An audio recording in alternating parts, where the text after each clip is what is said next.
can smell the fear. I think you made it clear. Yeah, I could be rude, be in the mood, I could be rotten. I could be cool, might act a fool, but never forgotten. Creeping in the dark, waiting for you.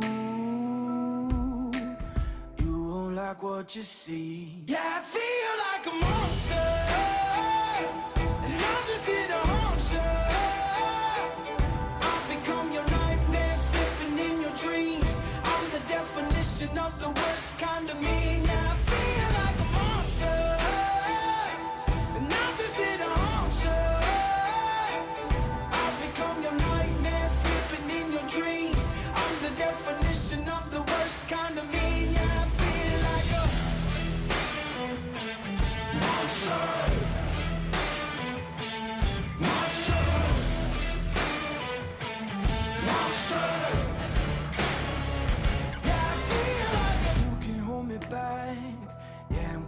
For you, I'm not heater on you.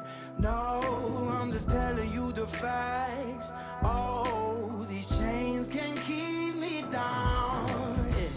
I can be rude, be in the mood, I can be rotten. I can be cool, mind like a fool, but never forgotten. Creeping in the dark, waiting for you. Yeah, I feel like a monster, and I'm just here to haunt you. Dreams, I'm the definition of the worst kind of me. Yeah, I feel like a monster, and I'm just here to haunt you.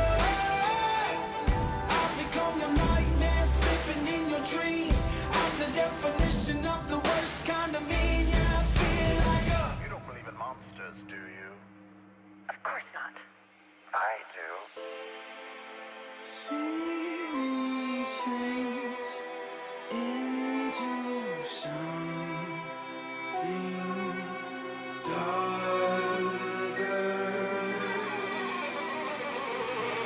Yeah, I feel like a monster, and I'm just here to haunt you. I've become your nightmare, slipping in your dreams. I'm the definition of the worst kind of me. Yeah, I feel like a monster, and I'm just here to haunt you. Dreams, I'm the definition of the worst kind of me. Yeah, I feel like a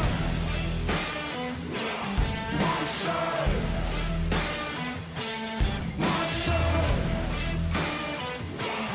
Monster. Yeah, I feel like a monster. Monster. Monster.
Take a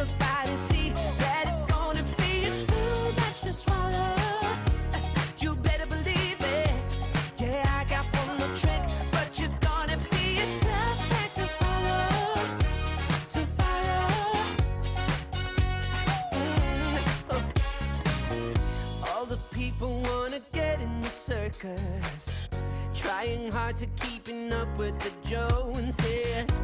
Everything is kind of trouble and purpose.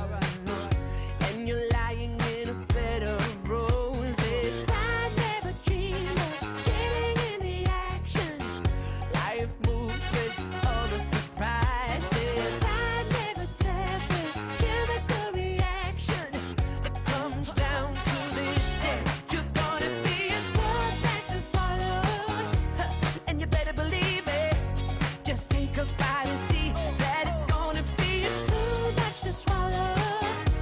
You better believe it. Yeah, I got one more trick, but you're gonna be a tough act to follow. To follow. You're gonna be a tough act to follow. To follow. Oh, I feel I like the way I got up from the start. I was under pressure. I feel I got away. It comes down to this. You're gonna be a tough act to follow. And you better believe it. Just take a bite and see that it's gonna be too much to swallow. You better believe it. Yeah, I got one more trick, but you're gonna be a tough act to follow. To follow. To follow. Yeah, you're gonna be a tough act to follow. To follow. You're gonna be. Ooh.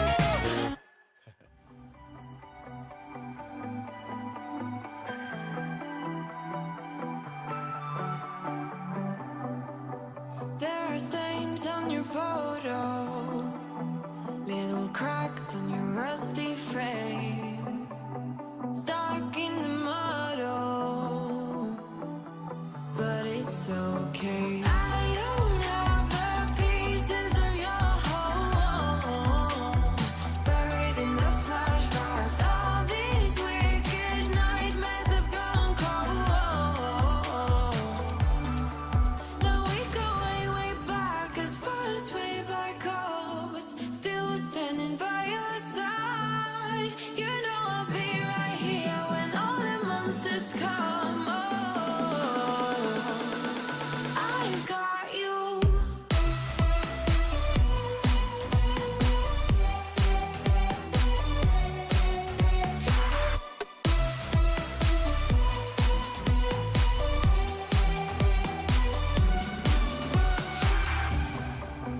You grew old in suburbia, where pretty demons never show, shifting shapes in millenniums, but you're okay. I don't have the pieces of your home, buried in the flashbacks. All these wicked nightmares have gone cold. Now we go way back, as far as way back goes. Still standing by your side. You know I'll be right here when all the monsters come. Oh, I've got you.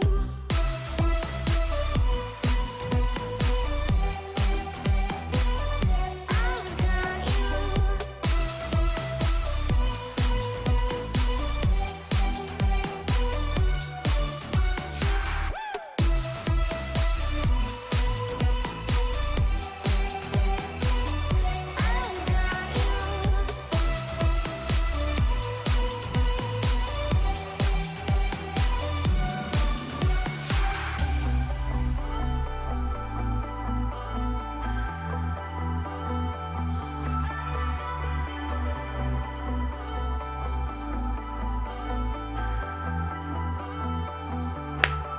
Now we go way back, as far as way back goes. Still standing by. Yo, what's up, everybody? Happy Saturday. I was so engrossed in the chat, I heard the clap on the animation thing, and I'm like, oh my gosh, we're going. I wasn't even watching the clock. Oh, how you doing, Patrick? I'm all right, man. What about you? Living the dream. Living the dream. This was You a had me week. muted. Man. You had me muted, didn't you? No. What are you talking about? Oh, No, I got it right almost today. failed. I almost failed. Your new shirt or your new the chair. My new chair. I almost failed. That's what Matthew was commenting on. Like you could end up falling over if you don't have your balance right. So That's yeah. right. What is it you're drinking if you almost fell?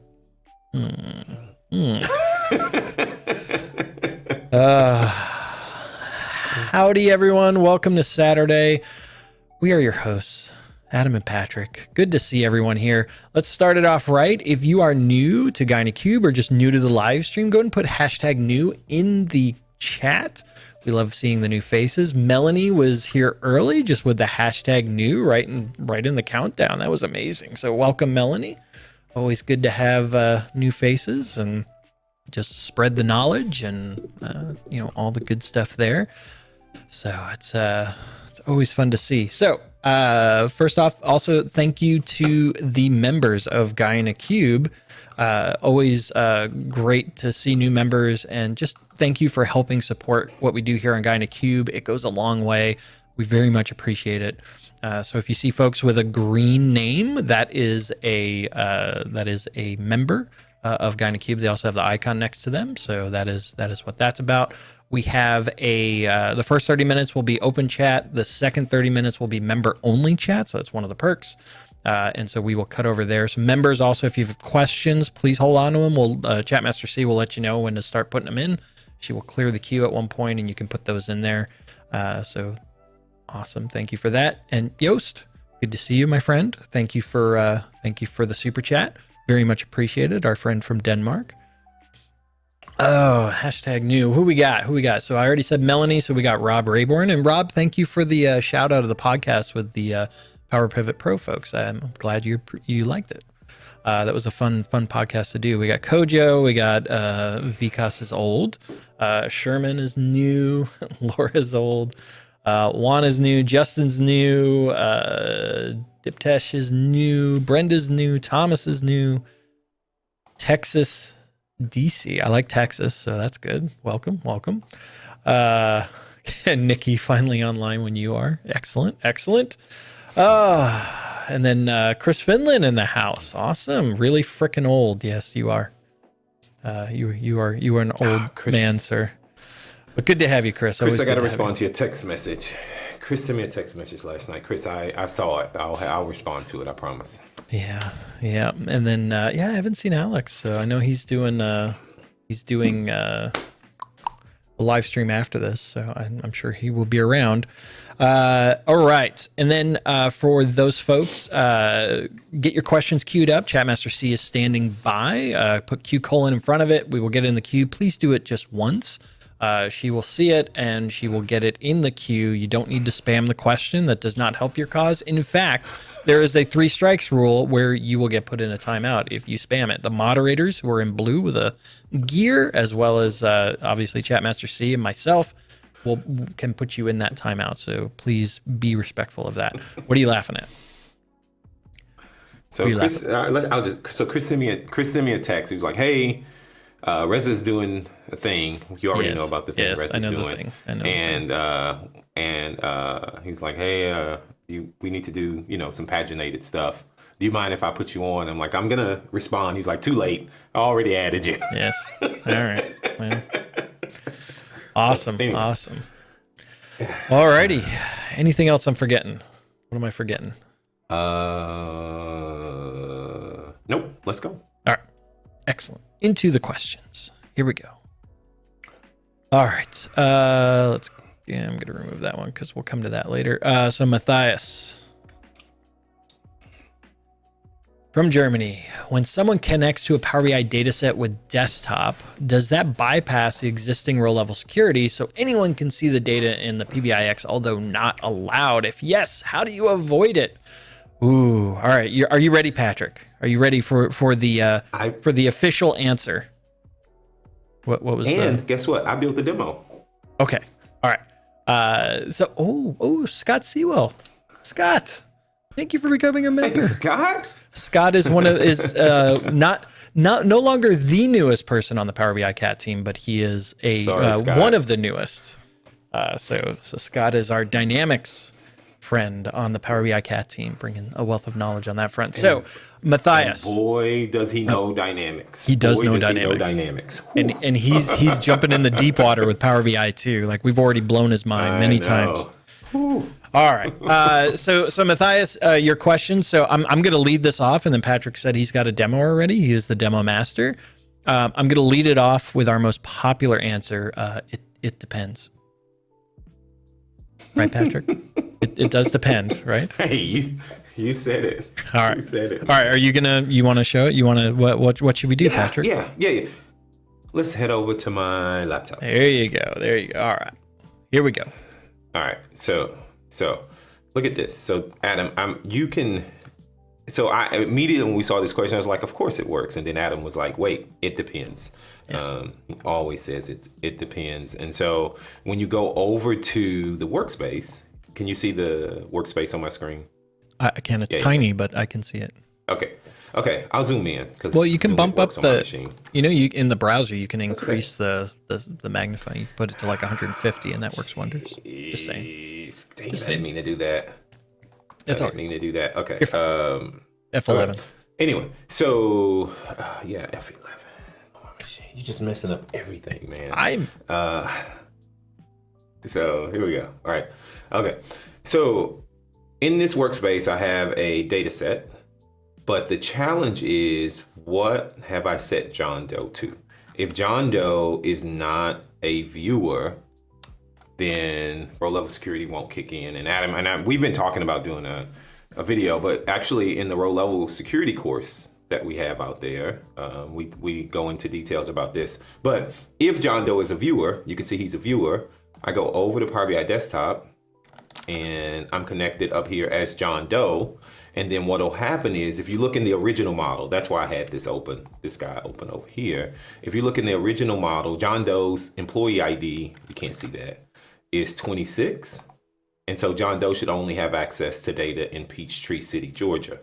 So when I connect as John Doe, in the Power BI Desktop, as long as he's the viewer, as long as his role is viewer in that workspace, then you'll see that John only has access to Peachtree City data.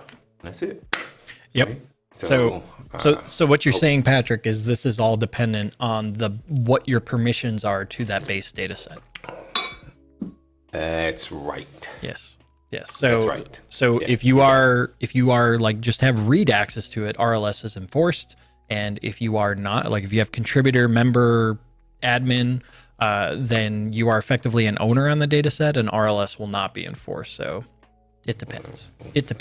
But Patrick also made a good shout out for our row level security course. So we do have a row level security course offered, so you can go to that link and check it out if you'd like. That is one of the two courses that we have up there.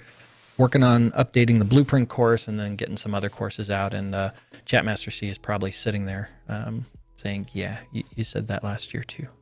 So we're working on it. We're working on it. All right. Dan, moving on. Dan has got a question here. What is your favorite thing to say on Saturday live streams, and why is it, "Hey, Alex"? I don't even know is Alex here? I don't know if hey, here. Alex, are you here? Yeah, I would also say it depends as well. Is our one of our favorite things to say. So I don't think Alex is here. I'm like, I don't know what to do. We don't have our link master. All right. Anything from your side, Patrick? It depends.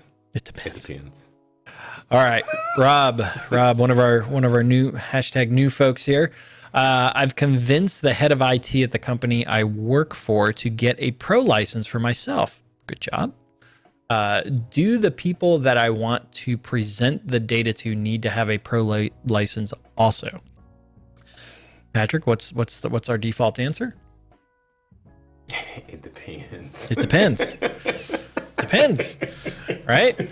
So if the content is backed by Power BI Premium capacity, then the consumers of the reports that you create as a pro user do not have to have a pro license. If it is not backed by Power BI Premium capacity, then they do need a pro license or Premium per user license. So yes, so it depends. So basically the content, those users either have to be licensed or it has to be backed by premium capacity. So, yep. Good question, Rob. All right. That was a good question. Good question. All right. Melanie also #new. The first #new of the day. I have 2 queries. One with employee IDs and all the times they went off sick, and another with all the entries for when they returned, but multiple IDs on each. How would you match leave to return? An employee table in the middle. Yeah. Yeah. So you would have 2 fact tables, or you can even combine them, but it just depends on how you want to do it. You'd have one table that is, sick, and one where they returned, or you can combine them, right? There's lots of ways I can do this, but the key is you have that employee. That way, when I filter the employee, I can see, how many times they returned and how many times they went out sick. So, yep. And I'm making it really generic, but that's a pattern like that should help in that solution. Yeah. All right. What? I like how you said, yeah, like, oh. Yeah. What Patrick said. Yeah. All right. I'm going to write that. I'm writing that down because that's interesting. Yeah. Yeah. All right, folks, I'm seeing Matthew. You hear my typing? Yeah, I do hear you tap. I'm going to mute you in a second, but I do see Matthew's. I stopped. I see Matthew's item. Please remember to put Q: in front of questions. Do not spam. Yeah. So please. And he put swords. Yeah, he put the sword in there. He's getting real. Ooh. I don't know. Is there an axe emoji thing that you can do instead of sword? I don't know, because he has axes also. Oh, Jesus, Matthew. It's like my charts. It has axes. No? Okay. Sherman. I noticed my Power BI model consumes increasingly more memory in a single session.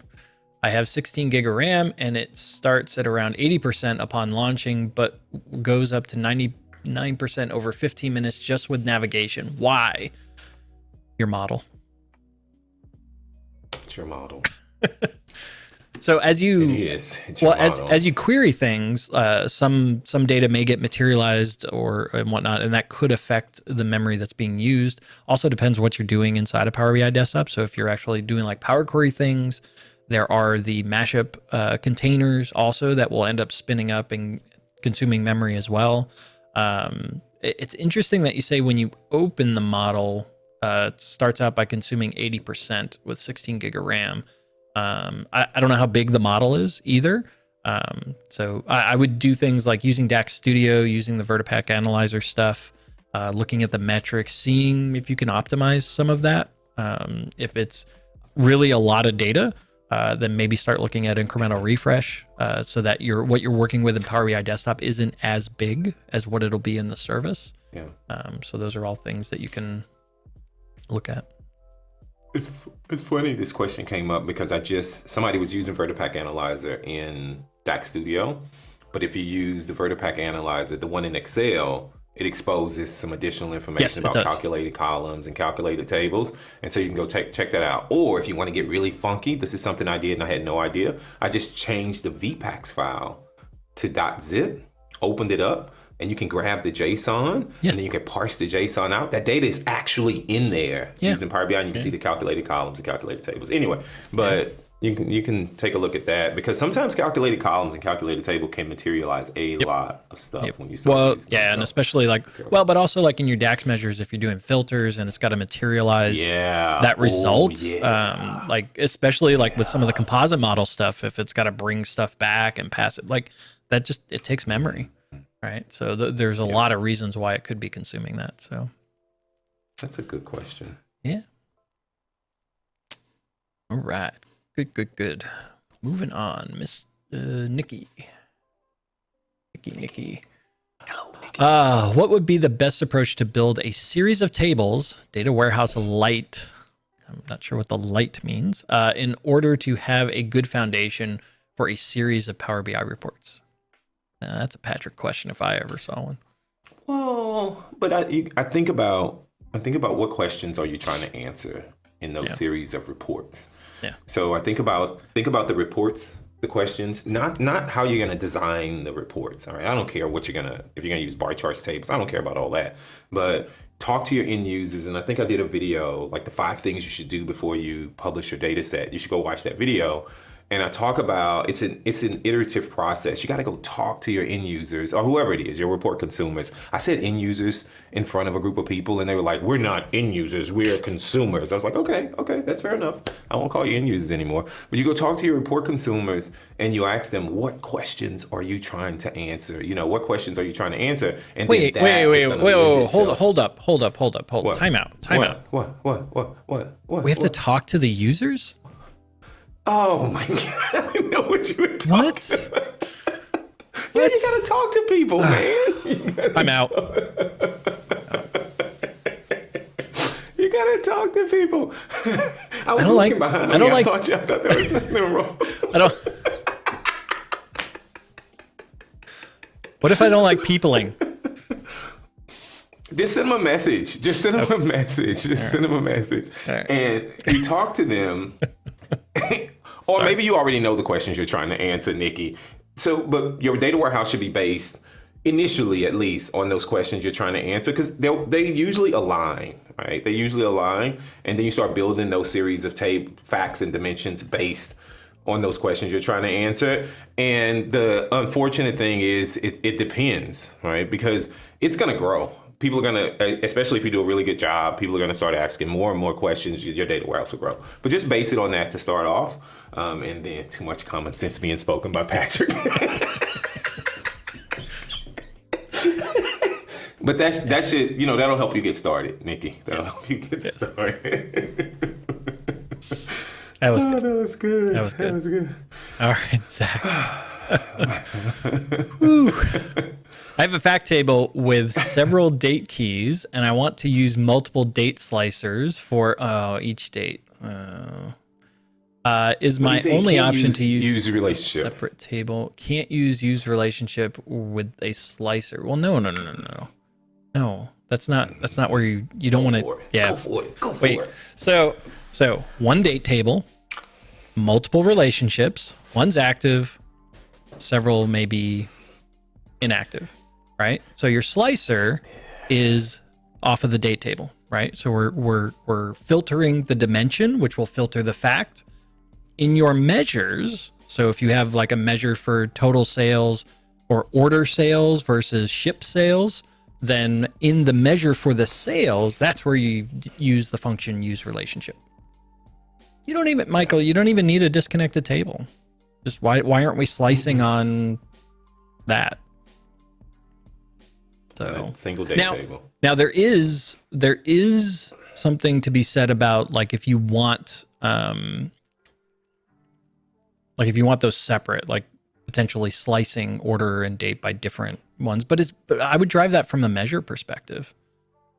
So on the actual calculation that you're trying, not necessarily the slicer. So I like what Mark just said. Do a calculation group and go watch Alberto's video where he created a calculation group, and then he had the use relationship in it, and it was just select, and it automatically dynamically changed it, and you only had to create one measure. Yeah.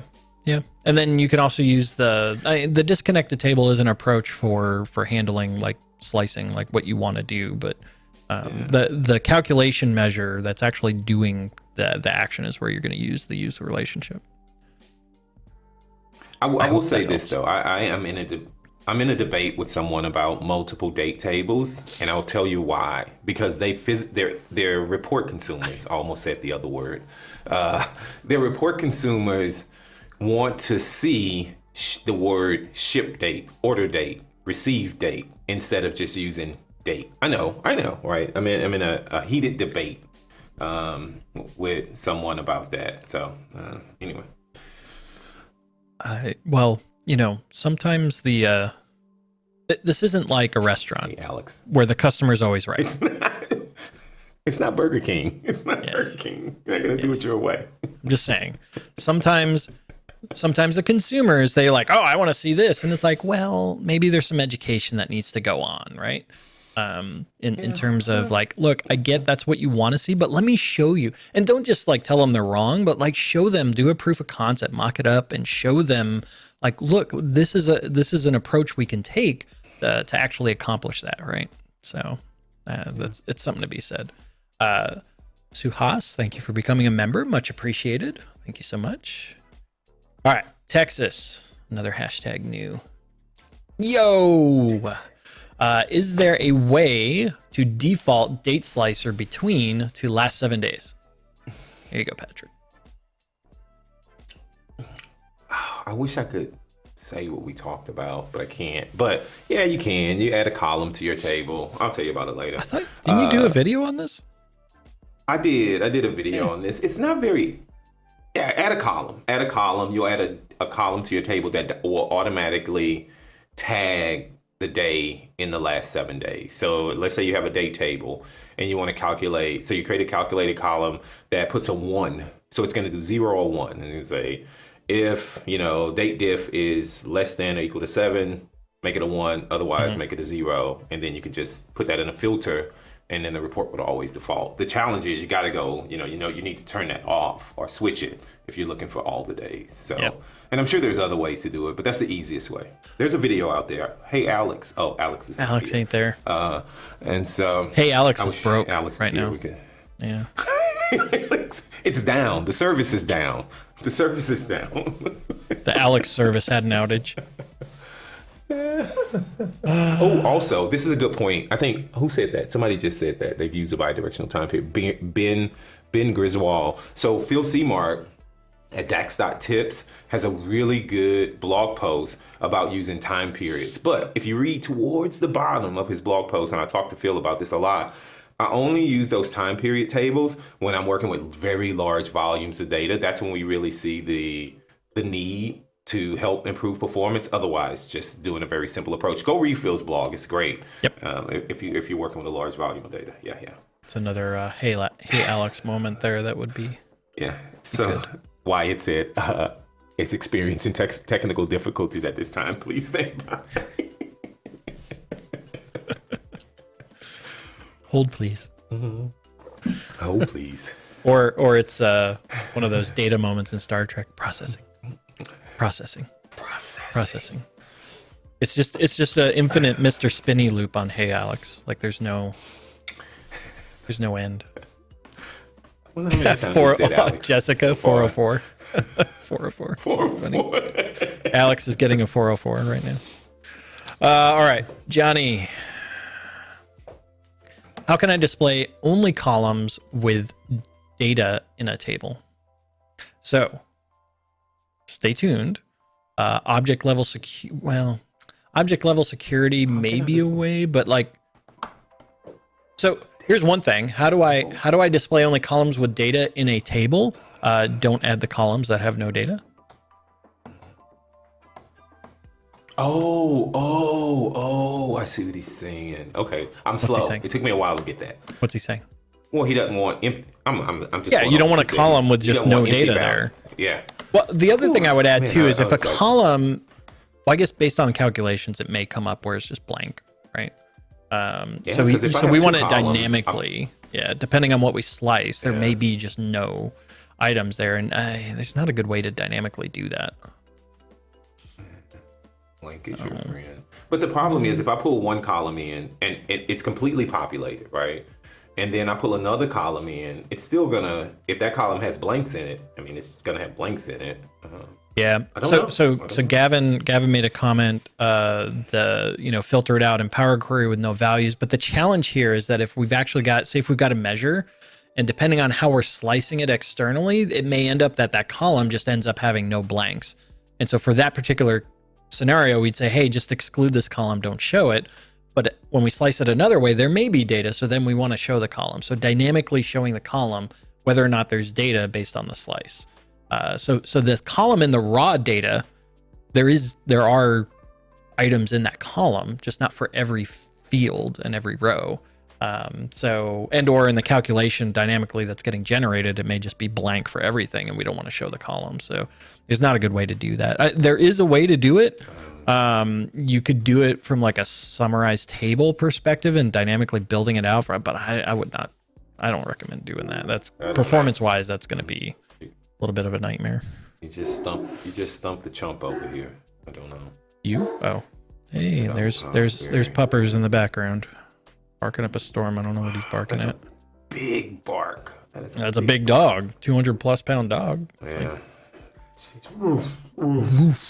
Yeah, we got him a new dog bed, big dog. And he's very happy with that one. That is very comfy. Nice. Dog bed. It's a big dog bed too. All right, Sandeep. Let's see here. Should I handle role-playing dimensions by having relationships with the same table and using relationship functions, or should I create copies of the dimension table and relate with separate relationships? I'm going to start off, and then I'm going to let Patrick go with this because he's all about the role-playing. He's one of the LARPers. He does LARPing in the background, if you didn't know. So like lightning bolt. I'm about to do. I'm about to do a Hey Alex. Okay. I'm about to do a Hey Alex. But yes, Mark knows where I'm going. It depends. So, and now I will turn it over to Patrick. Why did you get muted all of a sudden? Why I don't hear you? Sorry, because I was typing. Typing. Oh, you used your Go XLR. Congratulations. Yeah. Here it goes. We don't have to go do it. I'm just gonna put the. You're put a link in the chat. I'm gonna mute myself here. Yeah, I'm gonna put a link in the chat. I'm typing. Okay. So give me just a second. I'll put a link in the chat. Yes. All right. So now Patrick is processing. So Hey Patrick ends up being slower than Hey Alex. So we definitely recommend using the Hey Alex product instead of the Hey Patrick product. I don't even know what he's. Oh, Patrick, there we go. Role playing. There we go. There you go. Go watch that video. It's a good video. It talks all about role playing. Yeah. Yes. Cool. So it depends. Watch the video. It depends. Watch the video. Watch the video. Yeah. Because the challenge, if you start. Yeah, go ahead. If you start duplicating tables, right? So let's say I have 2 dates. If I have a ship date calendar table and an order date calendar table, and I want to show the shipping values, the shipping sales amounts, or the shipping quantity and the order quantity to do a variance between the two.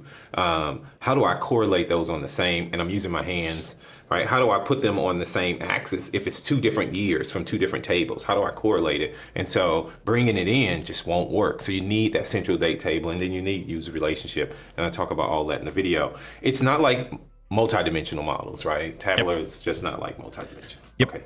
So also I found out the Crystal just pinged me in the background. So the barking was because my green screen arrived. Very nice. So Patrick and I are working on something.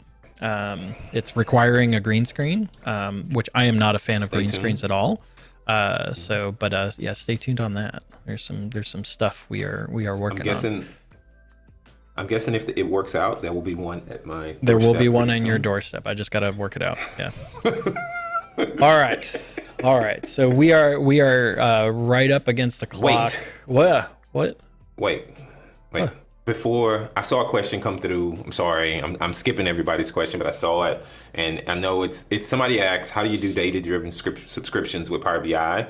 I have a video coming out about it, but you can use Power Automate to do data-driven subscriptions with Power BI and paginated reports. Stay tuned. The video will be out in the next month. I don't even see the question, but okay. All right. Yeah, so we are. I meant to say it a long time ago. All right. So we are cutting over to member-only chat. It is that time, and I think Chatmaster C said that members can now post their questions. The queue was cleared. We are good to go. Members, from a chat perspective, only members and moderators can participate in the chat. Everyone can still view the live stream, but only those folks will be able to do that. Make sure to put Q: in front of your question. Kendall, I see you. It's fine. She already queued it up. It's fine. And then super chats always take priority. So if you do have a burning question you have to get out, you can always do a super chat. That will always be there. But Patrick, I'm on point today we had a member question pre-sent. I remembered. Oh, all right. So, yeah, Dims and Facts, and one of the member perks for visitor tier and above is you can pre-submit the question. Gives us a little extra time to do a little more work. But then also, you know, it just gets, it should be the first questions we do when we go over to member only chat, but normally I forget and Patrick has to remind me. So, but I remembered this time. So let's go to actually before that, let me get rid of that one. And let's go over. All right. So one of my clients is on Office 365 E3 and thinking of upgrading to E5 for other IT infrastructure reasons. I understand E5 comes with Power BI Pro.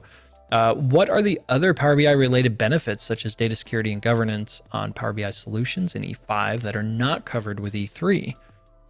Excellent question. Let me grab one thing here, and then we're going to head over to my machine. I was going to say laptop, but it's not a laptop. Let me get it up.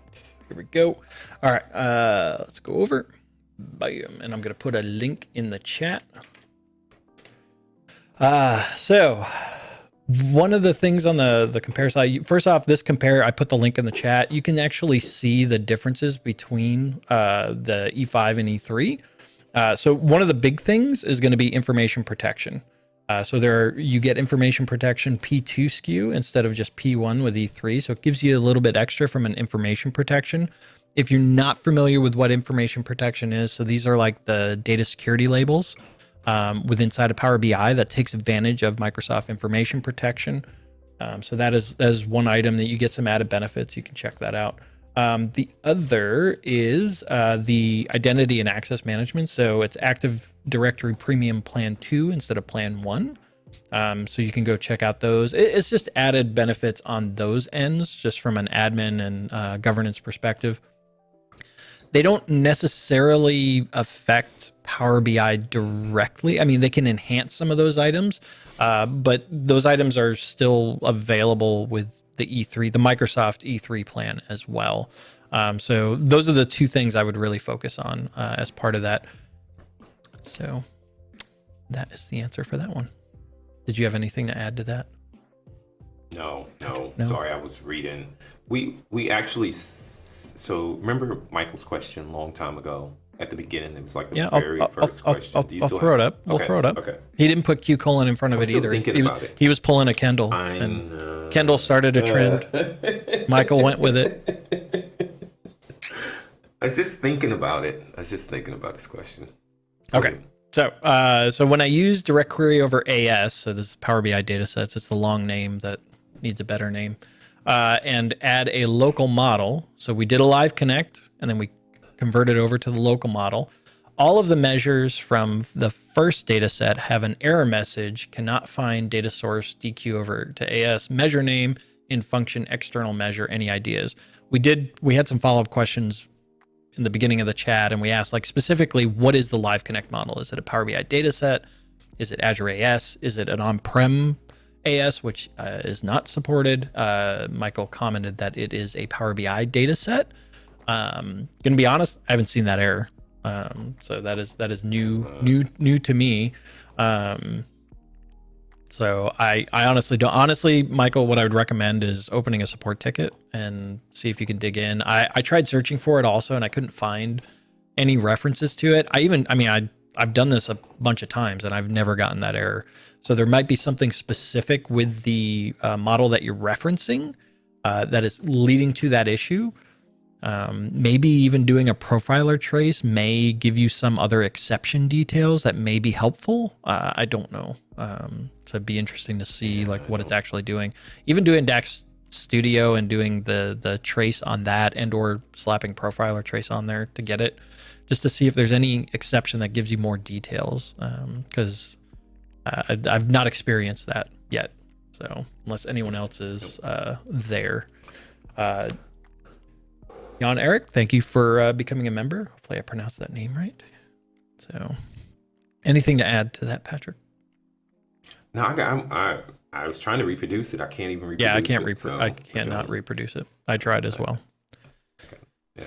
All right. So Kendall.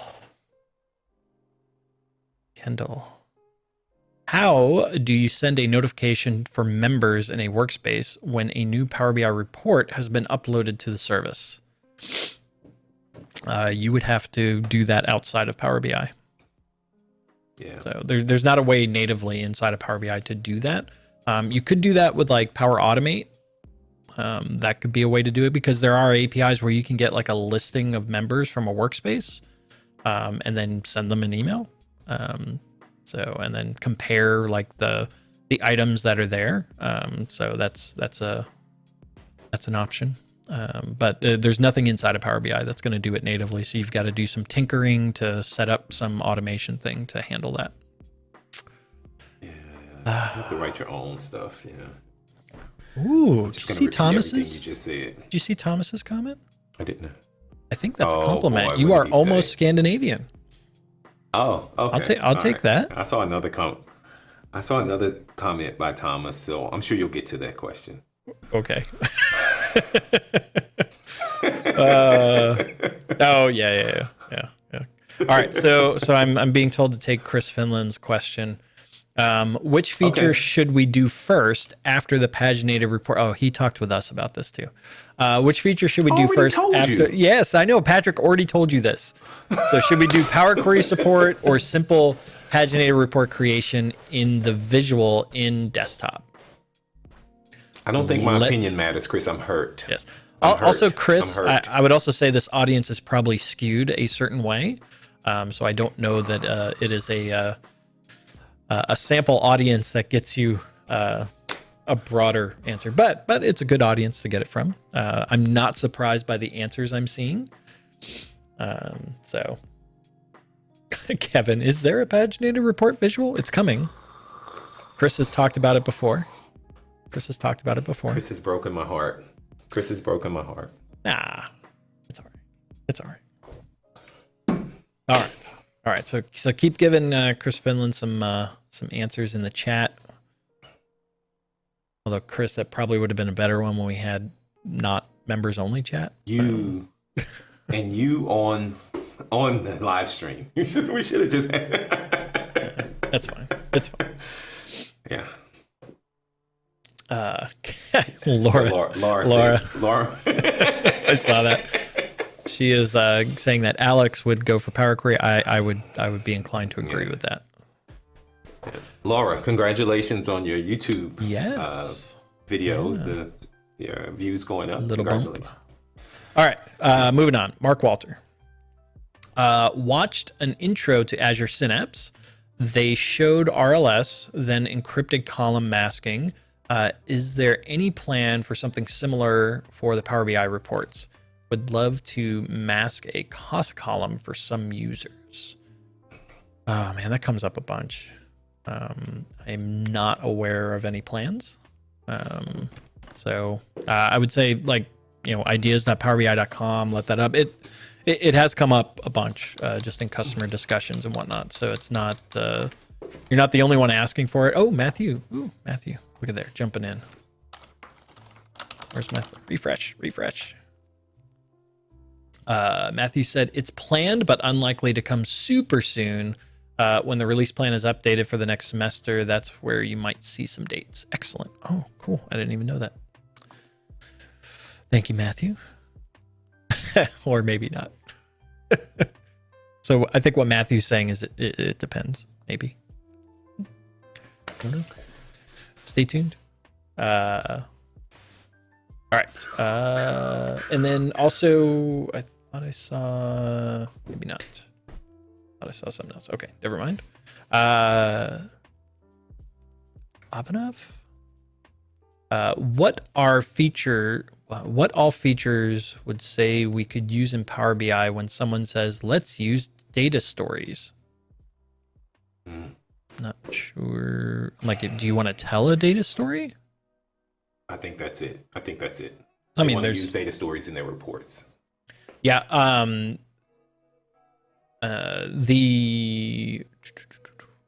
Some of this is around just understanding the visuals that are available to you and what is the goal of the story you're trying to tell, and then picking the right visual and or features along with that. So some of the new AI stuff, so like the key performance indicators, the decomp tree, what's the story, the summarization one? What it was? I'm blanking on the name of that. It's not the key influencers. I'll tell you. Hang on one second. Somebody will post it in the chat. I don't remember all these things, man. Okay. Is it still preview? Smart narrative. Smart narratives. There you go. Okay. Also, for the recording, I'm going to pop this up here.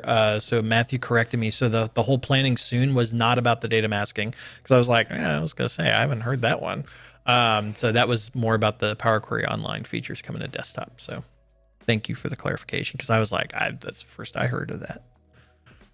So I do like what Paul Cooper said about the. I just saw that. I'm sorry. Yep. There you go. Yeah. Say it. Read it. Storytelling, multiple pages with buttons to click between to tell the story. And so I was on a call with a customer recently, and they actually had it was just exactly what you're saying here. They had a landing page. Go ahead. No, go. You keep talking. I'm going to find a link. I'm going to pull it. Hey, Alex. So they had a landing page. The very first page that you went to was like where you set the context for the story, and they actually ask a few questions on that page, and you select the answers to the slicer, and then you click the next button, and it brought you to a page that answered those questions visually, right, with line graphs and bar charts, and then you select what you wanted, then you go to the next page. It was brilliant, but it's exactly what you said, Paul. Right, multiple pages with buttons, and that's how you tell the story. You can do it on one page also, but it was great. Yeah, my search foo is not picking it up. There was a blog that Blue Granite did. One of the gals over at Blue Granite did. And I'm not finding it, but this was right when some of the navigation, like the button stuff, came out, and bookmarks. So it's an older blog post, but it was a good showcase of like almost like an app experience within the report and being able to like traverse that stuff. It was really cool. I can't find it. So it's my search foo is blocking me there. So but look for it. It was a simple data store. Using simple data storytelling to power smart municipal growth. Said not yet. No, I don't remember. I found the blogs on the Blue Granite site. Okay. Oh, and then Michael Mace said that we did a really good video a long time ago with someone, an old GIAC video. Oh, okay. I don't remember. Michael, if you remember the title of that video, let me know. About bookmarks. So there was a video I did with Amanda about bookmarks as well. So, and that went through that. I think that's the one you're referring to, Michael. So the one with Amanda, that was an older video. So yes, cool. Power BI guy, thank you for becoming a member. Much appreciated. Power BI guy. Yeah. I've seen Power BI guy on Twitter doing some good stuff. Okay, moving on. Mr. Ben. I recently converted some of my larger models to the large dataset format and saw some real gains. Excellent. Yay. Just curious, what is happening under the hoods? Premium file storage is what's happening. So it's from an Azure perspective, it's faster storage. So we're able to retrieve the data much faster than on the normal storage. So that's really what's going on is the underlying data storage from an Azure perspective is just much more performant. So it's able to load it up a lot quicker. Another pro tip with that too, a lot of people think that the large model support for a given data set is only for if you're going over 10 gigs. But I don't know, Ben, if you were doing this, but I know like we were talking with Micah about this a little bit of, I think the data set at the time was around 8 gig, and we were worried about evictions, and it was slow to load if it was evicted. And we're like, just enable large file support because it puts the premium file storage, which makes it load faster. And that'll reduce, if it does get evicted, it reduces the amount of time that it comes up. So that is something to consider as well. Good use of the large model format, even if you're not using models over 10 gig, it's just a faster load time. So it can definitely help. And then Ben said that the XMLA write speed improvement changed my life. Excellent. We always like when we can. It went from look what he said after that. It went from 10 minutes to 10 seconds. Wow. Yep. Oh, that's amazing. Yeah, the premium file storage. Now there's some things you got to consider about premium file or the large model support. One thing, so XMLA endpoint went GA, and one of the things with the GA piece or the large model support went GA. One of the things in that case is that you used to be restricted to your home tenant. So like if you were in the West US and you created a premium node, that premium node had to be in West US to use large model support. The multi-geo aspect now is enabled with large model support, so it doesn't have to be in your home region. But there's other things too, like if you're trying to move a data set from one workspace to or from like one workspace on a premium node to another workspace, like there's limitations there. So you just check the documentation, understand what the limitations are and how it's going to affect you. So, all right, cool. Glad to hear it, Ben. All right, Andy. When combining multiple data sets with the new composite models, how should you handle date dimensions? Should you just pick a date table to be the main one, or should you create a new date table? It depends. It depends. So let's just start by saying what we were told. This is literally what I was told. I remember the first. This is like hot off the press too, right? We had a conversation. Was it Thursday? I don't think Wednesday I'm going to go exactly where you. Yeah, I don't think I'm going to go exactly where you think immediately. But so I remember we were working with someone and they had all these performance issues, and so I sent an email, and then the email I got back was, "Hey, Marco did an hour video, Patrick. You should go watch that video." That was the first response. It's like, go watch Marco's video. And so I'm watching Marco's video, but I don't want to say it without saying, I don't want to say too much. It's just that you got to be careful. And I think Adam said that Alberto has another video that came out this morning. Yeah, I watched it. It was good. It was good. Yeah, or something like that. And so if you have, a couple of thousand rows and you're connecting that date table across, it should be fine. But when you start getting into very large tables, so a date table, I don't know what your date table is like. I don't know if you have a very large date table with that key column. If that key column has high cardinality, you could run into some problems. But if you just have a couple of thousand rows, and this is straight from the engineers, right? If you have a couple of thousand rows, shouldn't be too bad, because there's some things that happens under the covers, like if those are in two different data sets, and I try to query it, it's got to pull that data from one data set. Because that table doesn't exist in the other one, it's got to materialize or create this intermediate table that it adds to the direct query that it's going to send to the other data set. And so there's a lot of things that you got to consider. And I'm going to be honest, Adam and I are just learning about this stuff Thursday. Was it Thursday, Adam? That we just start learning about this stuff. And there's going to be a series of videos. Alberto and Marco are already posting great videos on this. And I'm going to try to complement the things they're doing with some of the videos of our own. So you just got to look at the cardinality of that table. That's where I would start and think about it that way, and go watch Alberto's and Marco's video. I think I busted. Do you want to use? I don't know what I just in broke remote something. data source. If yes, you should connect to the remote. Oh, there you. Okay. Okay. So look, put up Marco's. I love it, Marco. Thank you. All right. I broke something big time here. Yeah, it's okay. Where is? So I'll just read it then. Talk about the issue is the consistency. Is that your comment? Yes, that's it. That's it right there. Yeah, read that. I'll read it. No, I got it up there. You got it? It's up. I broke something. The issue is the consistency of existing measures that are not aware of the other models. That is so. I mean, he just all that I said. That's exactly it right there. Yes. Right. Yes, and then so the video that we were talking about is that one. I don't know if that came so up elegant. Or not. So elegant, Marco. Okay. Whew. All right. My thing is not broke anymore. Excellent. Fixed it. Yay. All right. Cool. Yeah. The video. You know what's interesting? No, go. You go. I was just gonna say the video I just linked to, the one that Alberto did this morning. There's so many good nuggets in that video. Even if you're not doing the composite model stuff, just the thought process and the debugging and I thought it was great. All right, go ahead.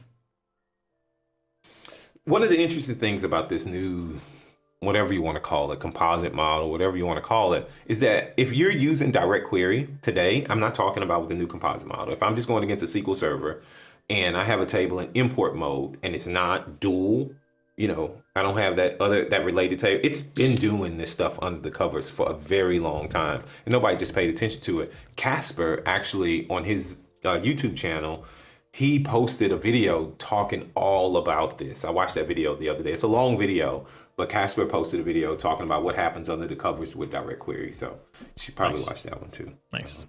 Yeah. And then also Rishi had a comment that going back to the storytelling one that Ruth Pozuelo over on the Kerbal channel did a video on storytelling as well. So yeah, go check that out. Yeah. Ooh, check it out. All right, cool. All right. Andy, thank you for asking a question that sent us down a journey. All right, Patrick, are you ready for Thomas's question?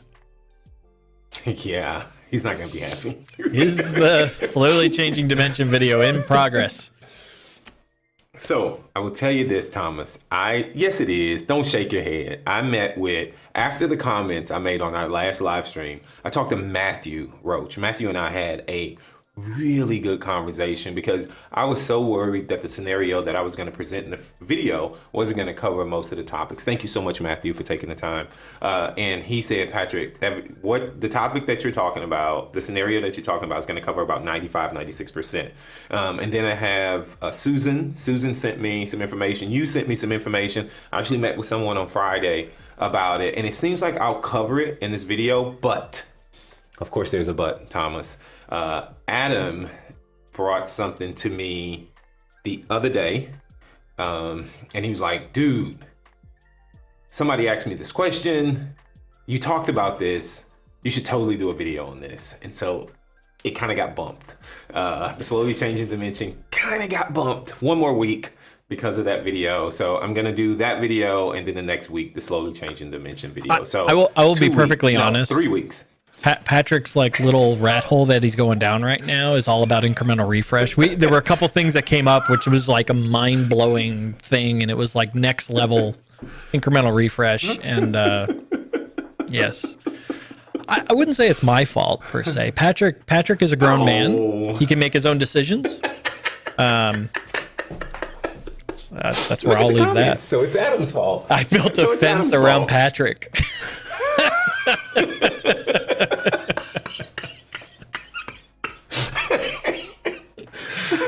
Oh, that fence thing is going to haunt me. Oh. Ooh, the fence. So I will say it's Adam's fault. # fake news. Fake news. All right. It's all your fault. It's all your fault. All right. Gosh. How did this roll back on me? This is your fault, not mine. I guess he got me a fence for Christmas too. Oh my gosh.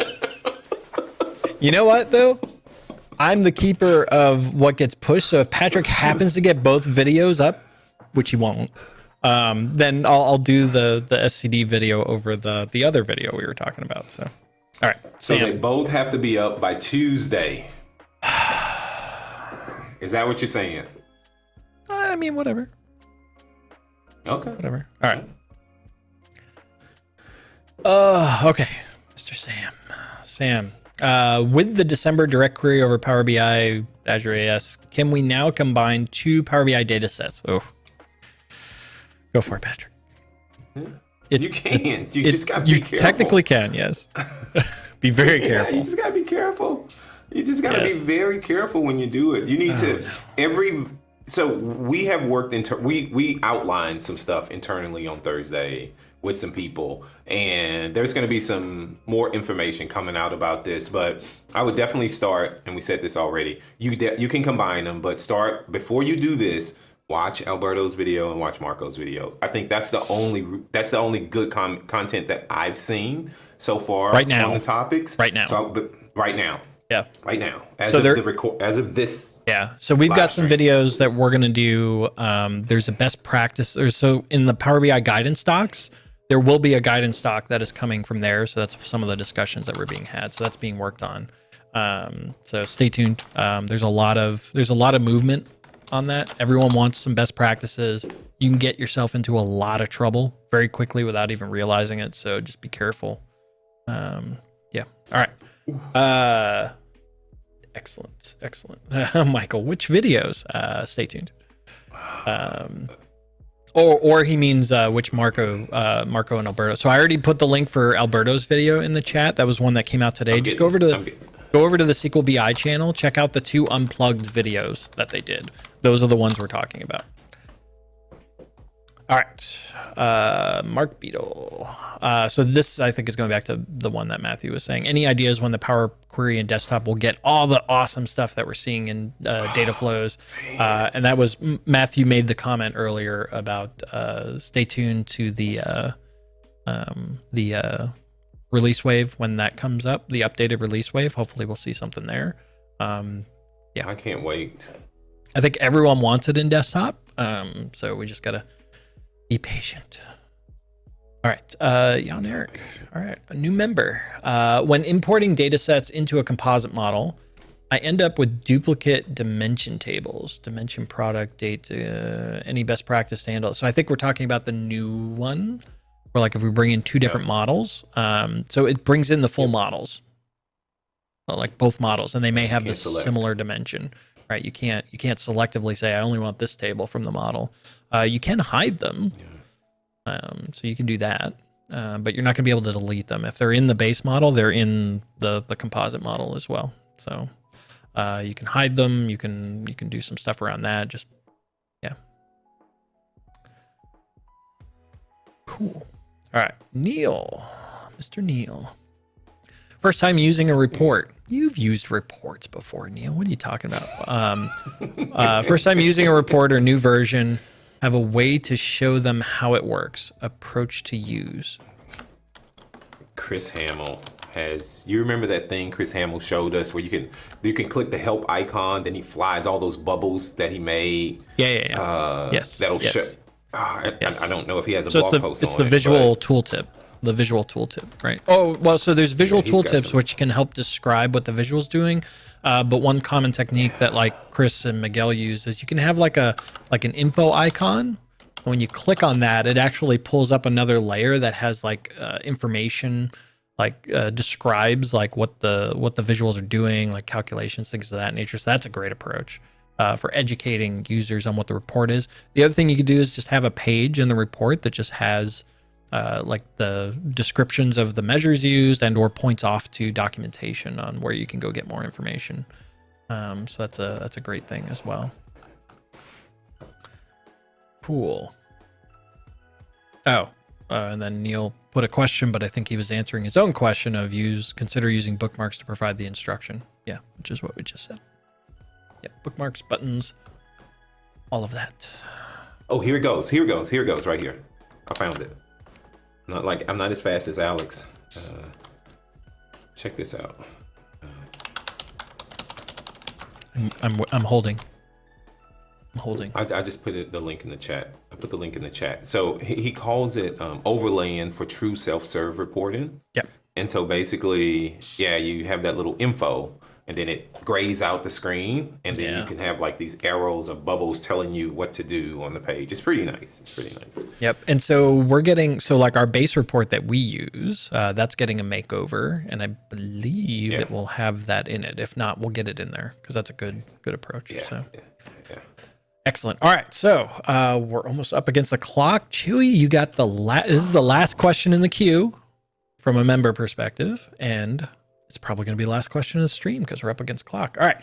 Is there any risk for adding non-certified visuals under the organizational visuals in Power BI admin portal? I heard there could be concerns with data security.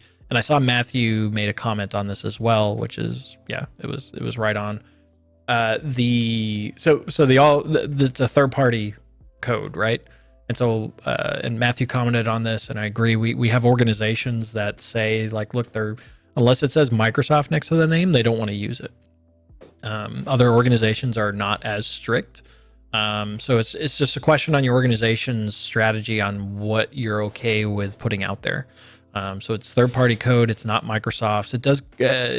Some people only go with the certified visuals versus non-certified visuals, and the certified visual doc outlines which visuals have been. I think it lists the ones that are certified or what that certification process is.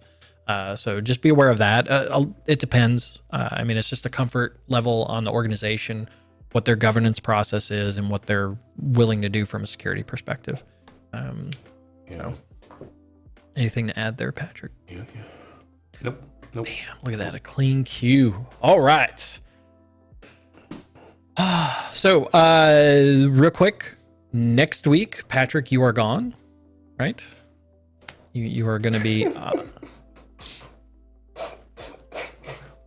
Yes. All right. So Patrick's not going to be here.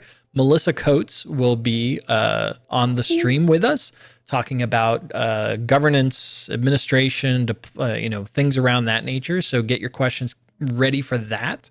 It's going to be exciting. That's one of the topics that Melissa spends a lot of time with. So I'm very excited. That's a topic I'm passionate about. So I'm very happy that she will be joining us. And so that'll be next week. It'll be myself and Melissa. And then Patrick will be back the week after that. So Patrick is abandoning me. All right. Thank you, everyone. Have a great rest of your weekend. Have a safe week. Stay healthy and safe, and we will catch you in the next video. We'll see you.